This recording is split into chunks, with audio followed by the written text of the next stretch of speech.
Hello and welcome to cook with us episode number 3. तर आज आम्ही इथं पहिल्यांदा ट्राय केलं आहे वांग्याचं भरीत. त्यासाठी आम्ही इथं 2 मोठे वांगी घेतलेत, त्याला मधून असे चिरून घेतले 4-5 ठिकाणी आणि त्यामध्ये लसूण टाकलेत आणि त्याला वरून तेल लावून त्याला छान असं गॅसवर भाजून घेतलं आहे. त्यासोबत एक टोमॅटो पण सेम भाजून घेतलं आहे आणि त्यानंतर ते भाजून झाल्यावर त्याचे साल वगैरे काढून घेतले दोघांचेही आणि त्याला छान असं मॅश करून घेतला.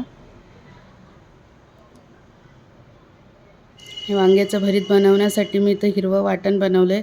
त्यासाठी मी इथं कोथिंबीर, आलं, लसूण आणि मिरची घेतली. त्याची एक छान पेस्ट बनवून घेतली. कढईमध्ये तेल घेतलं. तेल गरम झाल्यावर त्यात जिरं, मोहरी टाकलं आणि त्यानंतर 2 मोठे चिरलेले कांदे त्यात टाकले. कांदे गोल्डन ब्राऊन झाल्यावर त्यामध्ये मग हिरवं वाटण जे केलेलं ते त्यामध्ये टाकून घेतलं आणि त्यानंतर मॅश केलेलं वांगी आणि टोमॅटो त्यात घालून घेतला आणि आपले बेसिक्स मसाले टाकले, मीठ, हळद, लाल तिखट वगैरे आणि 5-10 मिनटं याला छान असं बंद करून शिजवून घेतलं आणि आपलं रेडी आहे वांग्याचं भरीत. व्हिडिओ आवडला असेल तर व्हिडिओला लाईक, शेअर आणि कमेंट करायला मात्र विसरू नका.